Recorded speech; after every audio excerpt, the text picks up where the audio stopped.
Digital মেশিনের মাধ্যমে পরীক্ষা করে সেগুলো তারা সার্টিফিকেট দিচ্ছেন।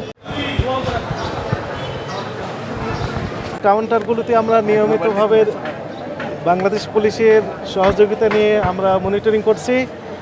আপনারা জানেন যে যাত্রাবাড়ি যে বাস স্ট্যান্ডগুলো রয়েছে, সেখানে সায়েদাবাদ বাস স্ট্যান্ড রয়েছে, আবদুল্লাপুর বাস স্ট্যান্ড রয়েছে, গাবতলী বাস স্ট্যান্ড রয়েছে, তারপরে মহাখালী বাস স্ট্যান্ড রয়েছে। প্রত্যেকটা বাস কাউন্টারই মূলত আমরা যাচ্ছি, আমাদের মনিটরিং টিম সেখানেও এখনও রয়েছে। তো বড় রকমের কোনো অভিযোগ আমরা এখনও পাই নাই। বিআরটিএ কর্তৃক নির্ধারিত যে ভাড়া রয়েছে সেই ভাড়াতেই মূলত এই বাসগুলো পরিচালনা করা হচ্ছে। কেউ কেউ হয়তো অসাবধানতা বশত করছে না, সেই কাউন্টারগুলোতে আমরা ওয়ার্ন করছি, তাদেরকে সাবধান করে দিচ্ছি এবং তারা ইমিডিয়েটলি এটি প্রতিপালন করছে। তো আমাদের বিশ্বাস এবারের যে ঈদযাত্রা খুব স্বাচ্ছন্দ্য হবে,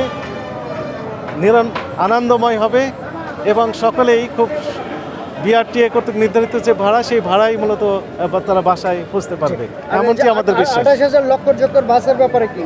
আচ্ছা, এটি বিআরটিএ কর্তৃপক্ষ আমাদের এখানে দেখতে পাচ্ছেন তাদের একটা অফিস, অস্থায়ী কার্যালয় রয়েছে। এরকম কোনো অনিয়ম যদি থাকে তাহলে আপনারা জানেন যে বর্তমানে ডিজিটাল মেশিনের মাধ্যমে পরীক্ষা করে সেগুলো তারা সার্টিফিকেট দিচ্ছেন। এই বিষয়ে তারা কথা বলতে পারবেন। বড় ধরনের কোনো ছোটোখাটো কোনো রকমের অভিযোগই আমরা এখন পাচ্ছি না।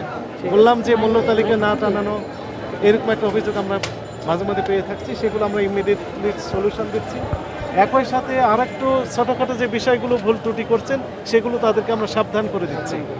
তো জনস্বার্থে আমাদের যে মনিটরিং কার্যক্রম সেটি অব্যাহত থাকবে ঈদের আগ দিন পর্যন্ত।